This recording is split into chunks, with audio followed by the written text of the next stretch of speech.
Hey boys and girls, VC. Jeff, back again. It's been a couple weeks or so. Just been kind of busy, so I haven't been listening to as much music, and I've just been on like a kind of a TV kick. I don't know, man. Just not kind of been in the mood, so I should like watching TV, I guess. Um, in the background, I'm not sure I'm really caring for it. This was a thrift find. Boys like girls, kind of be generous, called pop punk. I don't know. Yeah, I guess that's one. Yeah, I don't know. This one's probably gonna go in the sale pile, but it's gonna give it a little listen in the background. It's just not grabbing me. Yeah, got a little stack of. Well, no, I guess they kind of grew. A good medium-sized stack of stuff. Some new stuff and some revisited stuff. So I'm just gonna jump right in. Um, Yeah, it's a little New York No Wave, Glenn Branca, Symphony Number 1, Tonal Plexus. This one features Thurston Moore and Lee Ronaldo of Sonic Youth fame, pre-Sonic Youth. If you like that early Sonic Youth stuff, yeah, you might like this. If you don't, you probably won't like this. So basically, screeching guitars in the symphony. Two discs on this one. This might lend itself to CD pretty well. I think it might have been a tape release originally. I didn't reread all the notes. Yeah, I'm a fingers healing. That's good. Yeah, I personally love this album. There he is, the man, Glenn Branca. This is a gatefold double album. Yeah, 4.5 for me on this one. Worth a few listens or more. So yeah, I enjoy Glenn Branca stuff. I actually prefer that to the one that always shows gets shown on the VC was it the Ascension album. Yep, this is one I got from Dom over at Seeking a Thread. Oh yeah, I should actually show this one too. So he sent I've got his T-shirt. So he sent me this and cassettes. At first I was kind of just from the cover, I kind of thought this might be like a drone album or something, but what it is a comp that Dom made from his radio show. It's all Dosed Cowpokes and Remote Rock, so it's a mixtape from 2018 and 2019 from, I guess, from his show. Um, WRFI Community Radio in Ithaca, New York. So it's like kind of yeah country rock and kind of little folky country stuff. Yeah, it's pretty interesting. Yeah, it's got some stuff like Flying Burrito Brothers and Lee Hazelwood, of course. But it's also got some pretty deep cuts on here. So I haven't gotten all the way through it yet. I think my cassette deck's kind of starting to go, so I'm gonna have to maybe replace that. But yeah, Fried Toast, I guess, is his show. I don't know. I'm gonna have to start streaming it. It's pretty damn good. But yeah, enjoyed that one. So thank you, Dom. And I've been really enjoying this one. Getting a few listens so far. Um, so from the hype sticker, it's gonna tell you it's 81 debut EP from this New York City experimental electronic group, Ike Yard. I want to say it's like a three-piece. Like, I don't know. Let's see. So you got. Yeah. Oh, whatever. I'm not gonna pull Sean. But yeah, it's not quite no wave. Yeah, Glenn Branca's very firmly in the no wave. Yeah, but you can hear it kind of the no wave influence on this.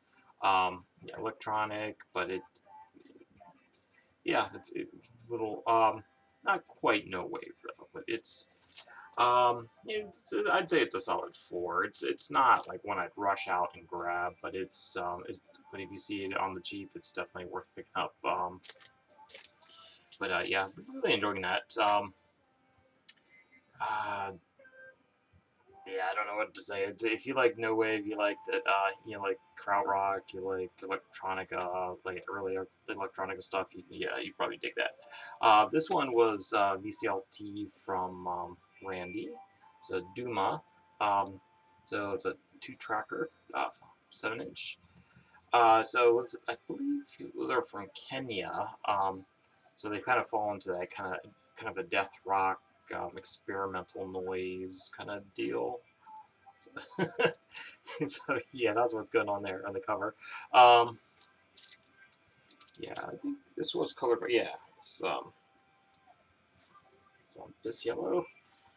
So this was part of the singles club. I think it's a little kind of hard to get a hold of nowadays. I'm really hoping the LP that came out around the same time is getting reissued, because in the States it's a UK pressing or the Kenyan pressing. Both are pretty hard to come by. But yeah, the LP is I think is superior to this. I especially like the back track here, but yeah, this is definitely don't go there, Randy, which is how I got it. But I personally, I really did like the backing track, the B side, the Mbakinya. So yeah, but it's more in that harsh noise kind of thing. So definitely not for everybody. Um, Pretty solid 4 on that one, but like I said, like the LP they released about the same time, which is nigh impossible in the States at a reasonable price. Much better, I'd say.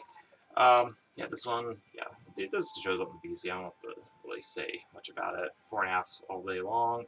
Blackbirds, Flying Start, which I believe was, I think that was their second album. It's their first or second. Yeah, that's a solid, jazzy, um, soul jazz, whatever. It's not quite soul jazz, but yeah, it's funk. Yeah, it's funk. It's funk.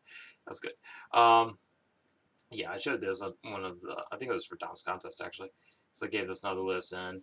Yeah, Detroit rock. It's pretty classic stuff there. So found this in the shrink in Japan for a couple bucks. It was worth picking up if you see any Midrider comps.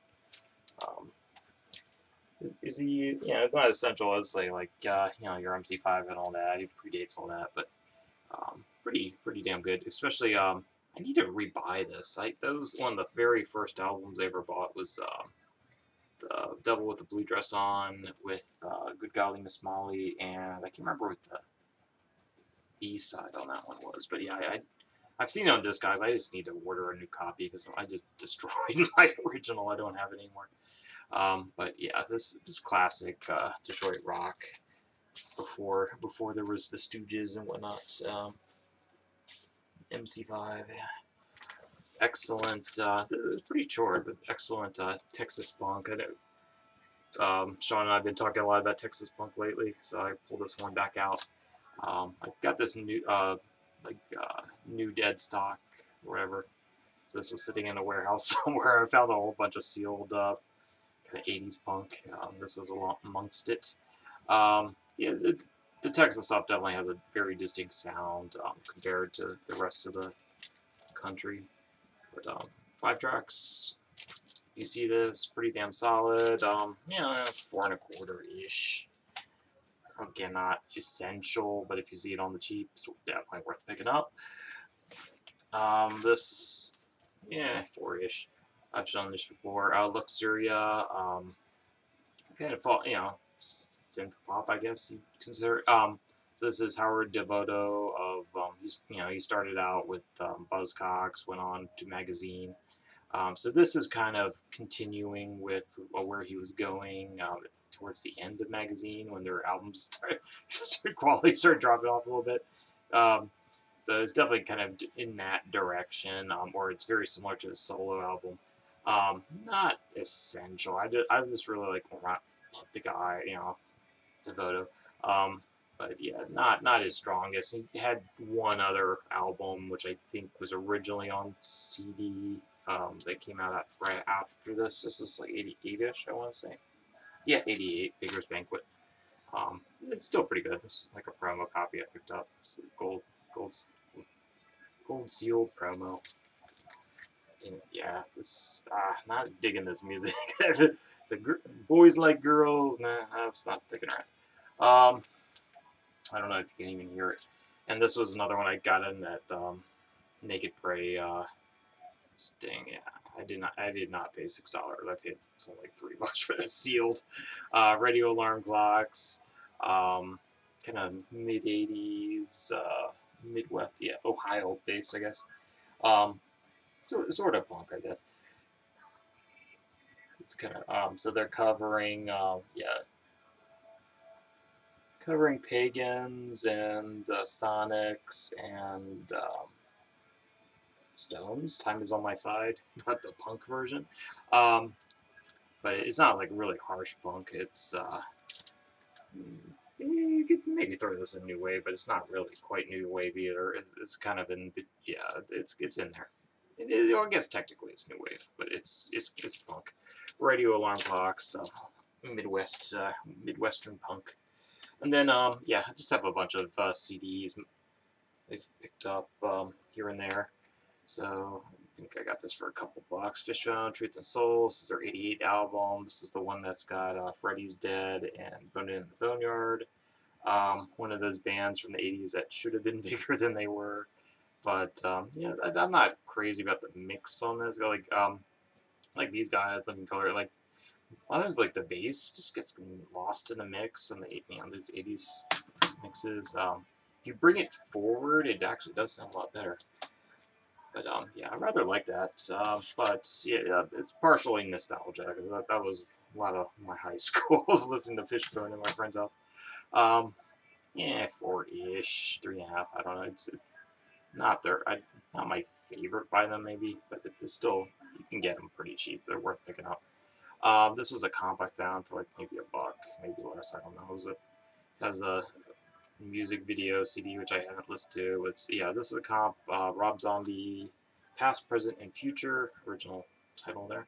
Probably gonna fall apart when I open it. But it's missing. I think it had a booklet which I'm missing, which is unfortunate. But don't care that much. So it's got one CD of music videos and one of actual music. And this one's got his White Zombie stuff and his solo stuff. Yeah, apparently this guy's was a real dick, like when he was touring with the Melvins and stuff like that. So, yeah, everyone just says this guy's a dick. But yeah, I did actually really enjoy this comp. I've only had their singles in the past. I don't. Yeah, I sold them all. I used to have some like CD singles and stuff of like whatever. Yeah, it never occurred to me that was Iggy Pop on Black Sunshine, but it probably should have. It's very obviously his voice on the voiceover. Yeah, it's got all the classics on there like Dragula, Thunder Kiss, Black Sunshine. But yeah, enjoyable. It got a disco-y towards the end, which is kind of interesting. Yeah, this one I'll give this a 5, man. This is essential. Takeshi Terauchi, Nippon Guitars. This is again a comp. The vinyl version is quite good. I don't think the vinyl version has the booklet though.